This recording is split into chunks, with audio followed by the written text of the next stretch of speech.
నమస్తే, welcome to listen TV. ప్రస్తుతం హరీష్ రావు భూ కబ్జాలకు సంబంధించి దాదాపు ఒక 10-15 రోజుల నుంచి అటు కాంగ్రెస్ నాయకుల నుంచి కావచ్చు చాలా అంటే విమర్శలు రావడం జరుగుతుంది. దీని మీద ఆయన కూడా స్పందించి నేను ఒక్క గుంట అయినా కూడా కబ్జా చేస్తుంటే నా మీద కేసు బనాయించిందని బహిరంగంగా ఆయన చెప్పడం జరిగింది. దాని గురించి మాట్లాడడానికి ఒక అడ్వకేట్ కూడా రావడం జరిగింది. కంప్లీట్ ఆయన దగ్గర ఒక చిట్టా ఉంది.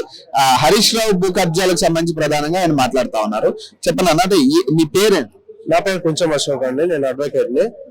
ఇక్కడ వచ్చేసి సిద్దిపేట ఇక్కడ వచ్చేసి రంగనాయక సాగర్ లో ఉన్నటువంటి 9 గుంటల భూమిని కబ్జా చేసిండని ఆల్రెడీ క్లియర్ గా మా అనదర్ అడ్వకేట్ దగ్గర ఉన్నది. అందులో భాగంగా ఇక్కడే అన్నపూర్ణ అంతగిరి ప్రాజెక్ట్ లో భాగంగా చిన్నకోడూరు మండలం అల్లిపూర్ విలేజ్ దగ్గర అన్నపూర్ణ అంతగిరి ప్రాజెక్ట్ కింద ఈ మొత్తం 57 ఎకరాల భూమి నుంచి 27 ఎకరాల భూమిని సేకరించడం జరిగింది. అయితే ఇది జాయింట్ ఫార్మింగ్ సొసైటీ భూమి. ఈ సొసైటీ భూమిలో వచ్చేసి ఒక చైర్మన్ 217 మంది సభ్యులు ఉన్నారు. అయితే వీళ్ళ యొక్క యాక్సెప్టెన్సీ లేకుండానే ఏదైతే ఒక చైర్మన్ తోటి, ఆయన కూడా అప్పటికి చైర్మన్ పదవి కాలం అయిపోయింది, ఆ అయిపోయిన వ్యక్తి తోటి అక్రమంగా తప్పుడు తీర్మానాలు చేయించి 22 ఎకరాల భూమికి 1,32,00,000 రూపాయలు చెక్ ఇవ్వడం జరిగింది. తన వ్యక్తిగత అకౌంట్ లో వేయించి అక్కడ నుంచి అసలు అతను తీసుకున్నాడా లేదా అనేది మనకు తెలియదు. అతను ఒక 6 months తర్వాత ఒక ఎఫ్ఐఆర్ లాడ్జ్ చేశారు. ఏది డిస్ట్రిక్ట్ కోఆపరేటివ్ మేనేజర్ తోటి ఒక ఎఫ్ఐఆర్ లాడ్జ్ చేయడం జరిగింది.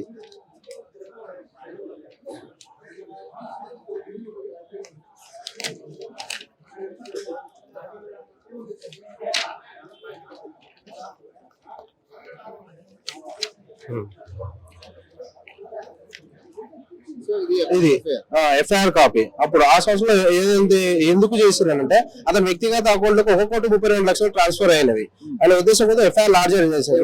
ఎక్స్ చైర్మన్ దునుముట్ల నరసింహ అనే వ్యక్తి మీదకి చేసిన తర్వాత ఎఫ్ఐఆర్ లాడ్జ్ అయిన తర్వాత ఇమీడియట్లీ ఇతని అనుచరులు అన్నట్టు ఇక్కడ మనం చెప్పేది హరీష్ రావు అనుచరులే.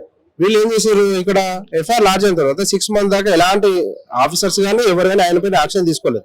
యాక్షన్ తీసుకోకుండానే 6 months తర్వాత అతను డెత్ అయిందని చెప్పేసి ఈ కేసు మొత్తం క్లోజ్ చేసేసారు. ఇది 1,32,00,000 రూపాయలు. ఇది ఈ క్లోజ్ చేయడమే కాకుండా మిగిలిన రిమైనింగ్ బ్యాలెన్స్ 30 ఎకరాలు ఉన్నాయి కదా, ఆ 30 ఎకరాల భూమిని హరీష్ రావు ప్రధాన అనుచరుడు దొడ్డిగల బాలదేశం అనే వ్యక్తి ఉంటాడు. ఫోటో అంటే ఇప్పుడు ఎప్పుడు ఇది కబ్జా గురైంది? ఏ సంవత్సరంలో? అంటే వాళ్ళ అధికారం ఉన్నప్పుడు ఇదంతా చేసింది, అధికారం ఉన్నప్పుడే. ఇప్పుడు హరీష్ రావు ఏమంటుండే, అసలు నేను ఒక గుంట కూడా నేను కబ్జా చేయలేదని చెప్తా ఉన్నాడు. ఇతనే దుండిగల బాలదేశం అని అది చెప్తా మీకు. ఇక్కడ మనకు వచ్చేసి 1 ఎకరానికి వచ్చేసి ప్రాజెక్ట్ 6 లక్షల రూపాయలు ఇచ్చారు. అదే ఇతను ప్రధాన అనుచరుడు వచ్చేసి జాయింట్, ఇది సొసైటీ భూమి. ఇక్కడ మీరు చూడొచ్చు 30 లక్షలు, 30 ఎకరాల్లో 30 లక్షలకు 1 ఎకరానికి 1,00,000 రూపాయలు చొప్పులున్నాయి. అదే గవర్నమెంట్ వాల్యూ కంటే ఇక్కడ తక్కువ. అదే చెప్పేది చూడండి, క్లియర్ గా ఉన్నది మీకు. 30 ఎకరాలు చూపిస్తా.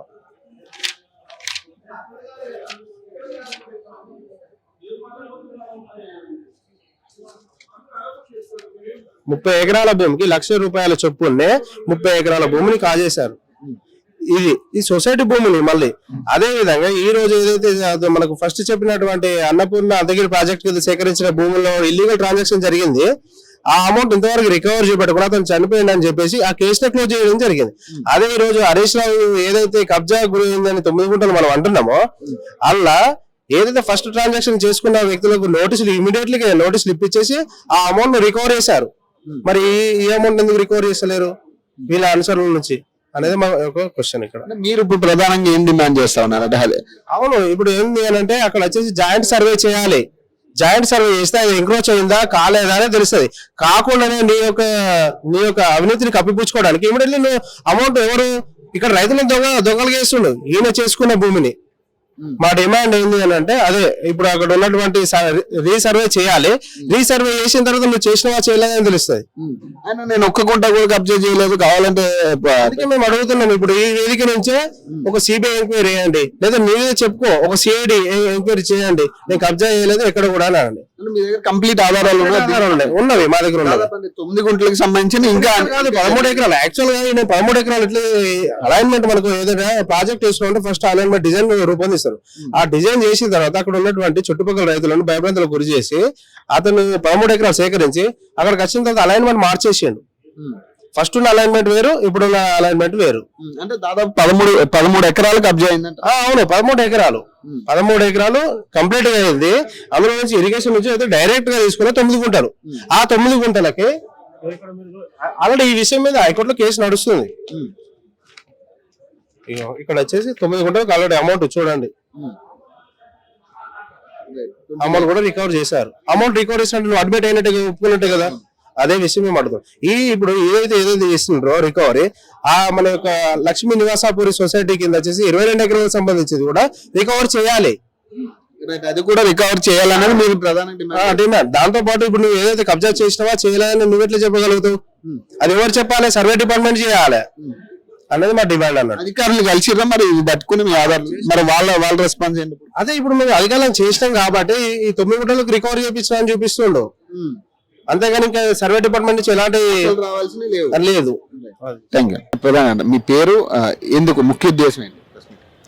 నా పేరు జల్లా రవీందర్ యాదవ్, చిన్నకోట మండలం చెర్లంగపల్లి విలేజ్ మాజీ ఉప సర్పంచి, ప్రస్తుతం సిద్దిపేటలో అడ్వకేట్గా పనిచేస్తా ఉన్నా. ఈ యొక్క ప్రెస్ మీట్ యొక్క ముఖ్య ఉద్దేశం ఏంటంటే సిద్దిపేటలో గత ప్రభుత్వ హయాంలో హరీష్ రావు గారు అక్కడ ఒక ప్రత్యేక రాజ్యాంగాన్ని సృష్టించుకొని దానికి బాసులుగా ఈయన సంబంధించిన అనుచరగణము అక్కడ ఉన్నటువంటి అధికారులు మొత్తం ఈయనకు ఒంటెత్తు పోగడ ఒక అవలంబించి ప్రతిదీ అక్రమంగా అన్ని రకాలుగా దోపిడీ జరిగింది. అక్కడ ఉన్నటువంటి వ్యవస్థలు మొత్తం దోపిడీ చేశారు. సో అప్పుడు ఎవరైనా ప్రశ్నించిన వారి మీద అక్రమ కేసులు పెట్టడం జరిగింది, నానా రకాల ఇబ్బందులు పెట్టడం కూడా జరిగింది. ఇవన్నీ విషయాలు దృష్టిలో పెట్టుకుని అప్పుడు గతంలో నుండి మేము అన్ని మాట్లాడుకుంటూ వస్తున్నాం, ప్రెస్ మీట్లు పెడతా ఉన్నాం, బహిరంగ తీసుకొస్తా ఉన్నాం. సో హరీష్ రావు గారు ఏం చేసినంటే రంగనాయ సార్ ప్రాజెక్టు యొక్క డీటెయిల్స్ అన్ని మేము కలెక్ట్ చేసి ఆ విషయాల్ని ప్రజలకు చూపించే ప్రయత్నం చేసినాం. అందులో భాగంగానే ఈ ప్రెస్ మీట్ పెట్టాం. ఇంకా ఆధారాలతో సహా ఈ రోజు ఎందుకు పెట్టడం జరిగిందంటే మొన్న గౌరవ ముఖ్యమంత్రి గారు గురువారం రోజున వేములవాడలో రంగనాయ సార్ విషయం మాట్లాడడం జరిగింది. దాన్ని బేస్ చేసుకుని హరీష్ రావు గారు గురువారం రోజున మీడియా ముఖంగా మాట్లాడడం జరిగింది. ఒక గుంట కూడా నేను కబ్జా ఎక్కడ పుట్టలేదు, రేవంత్ రెడ్డి గారు చూసుకున్న ఇద్దరం కలిసి కొలుపుదామని చెప్పిండు. అయ్యా రేవంత్ రెడ్డి గారు ఎందుకు నేను స్థానికుడిని, నేను వస్తా, నువ్వు ఒక గుంట నువ్వు కొనక ముందుకి ఆడ కబ్జా ఇల్లీగల్ రిజిస్ట్రేషన్ అయింది, అదే రిజిస్ట్రేషన్ నువ్వు చేసుకున్నావు అని నేను చూపిస్తా.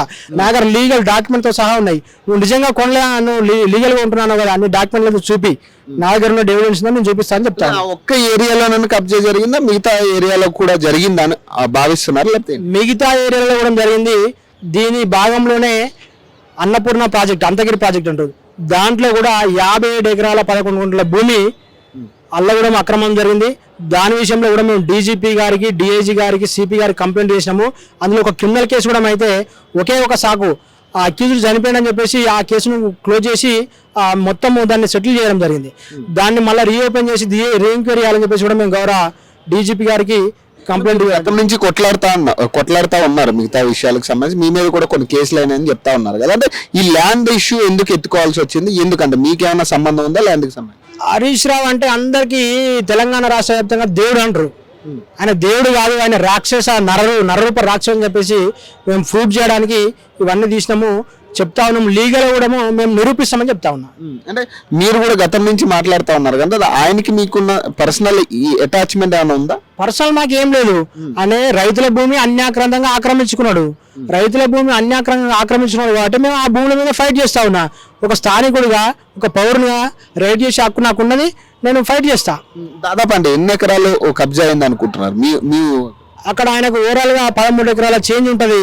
కొంత భూమి వేరే వాళ్ళ ఆయన బినామా పేరు మీద ఏమైనా రిజిస్ట్రేషన్ చేయడం జరిగింది.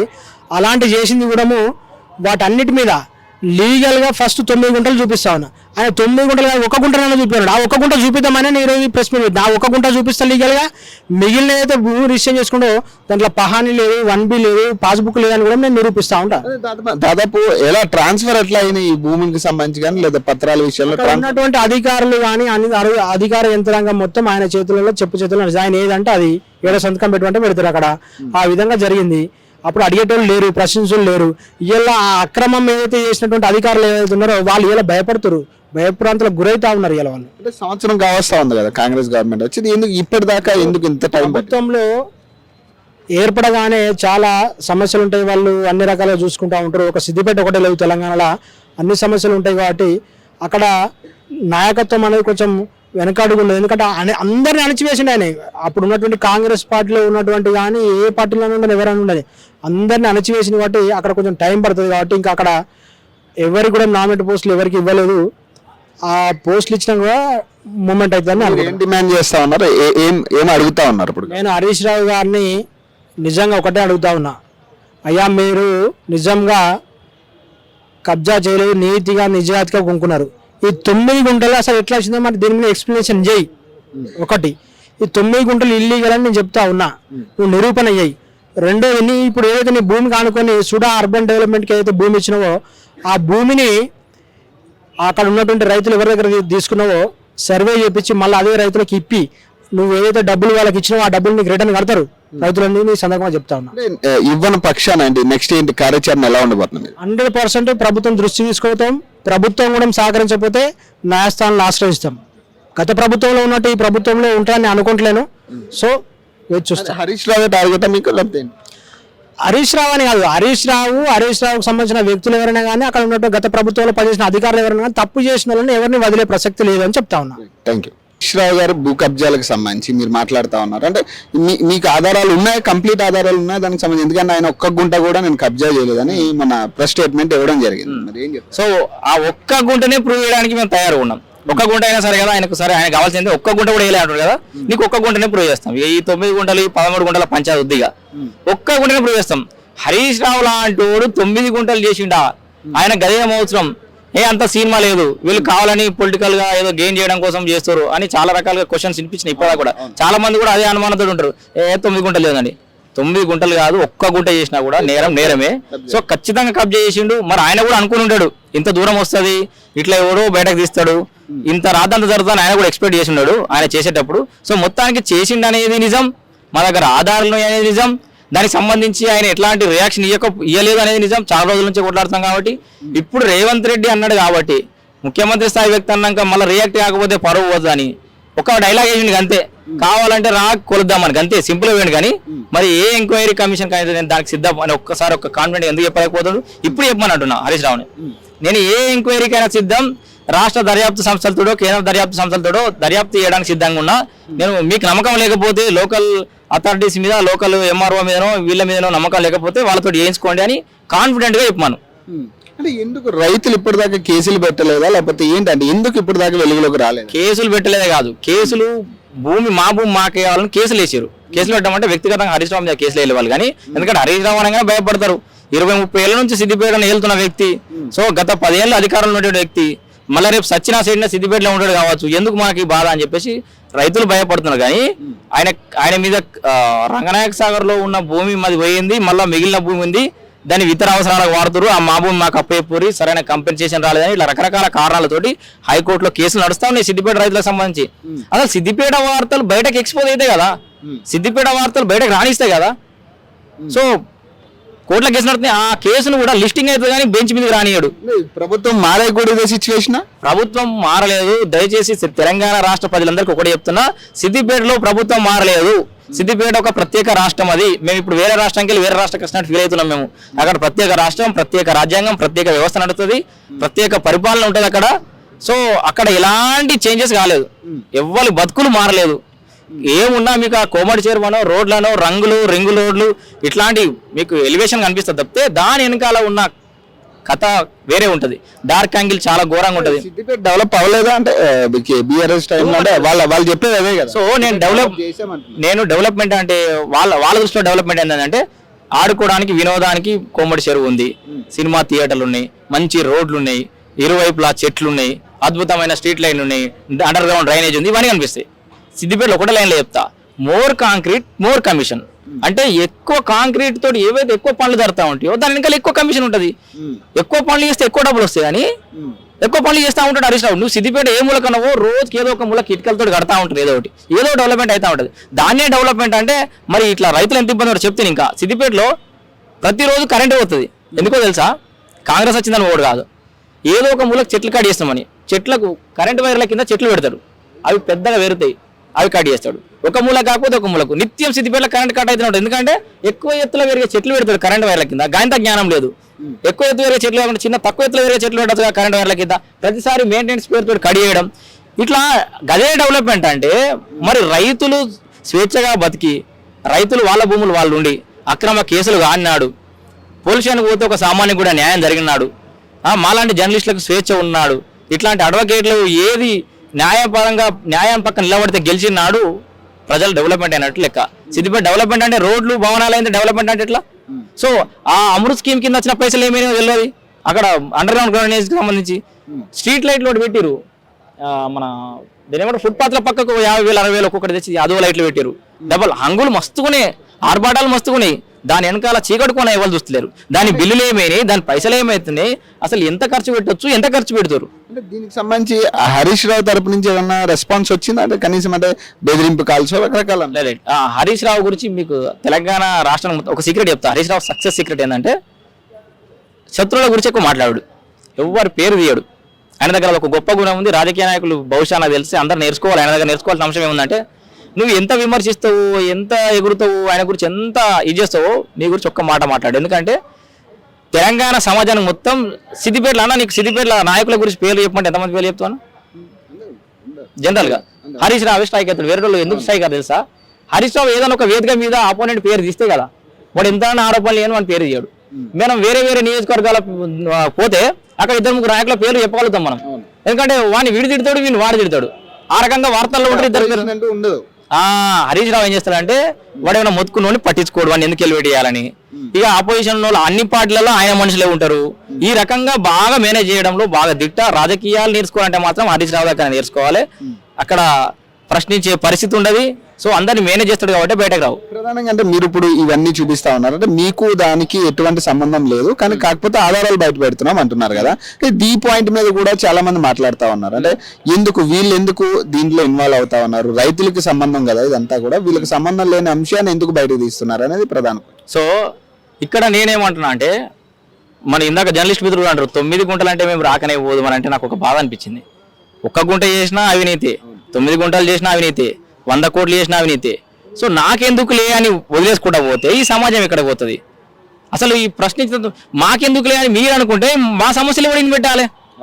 ఇప్పుడు మీరు అనుకోలేదు కదా మాకెందుకులే అని, మీరు ఆయనతో వచ్చిరా మీడియా తీసుకుని వెళ్ళిపోవచ్చు కదా. మాకెందుకులే అనుకోని మీరు అనుకోలేదు కదా, లెజెండ్ టీవీ వాళ్ళు అనుకోలేదు కదా. అట్లా మాకెందుకులే, ఇప్పుడు మీకు సంబంధం లేదు, సిద్దిపేట కాదు కదా మీది, మరి సమస్య చూపెడుతురా లేదా? మరి రఘునాయక్ సాగర్కు మాకు సంబంధం ఎందుకు? ఏ రకమైన సంబంధం ఉంటుంది అంటే, మా అదే నియోజకవర్గం అనుకుంటావా, లేకపోతే ఈ తెలంగాణ పౌరుని అంటావా, దేశ పౌరుని అంటావా?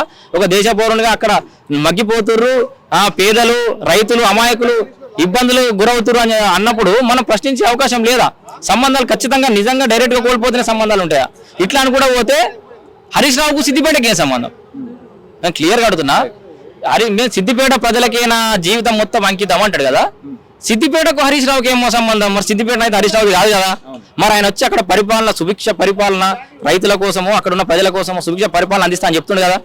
మరి మేము కూడా గట్లే అక్కడ అనామకులైన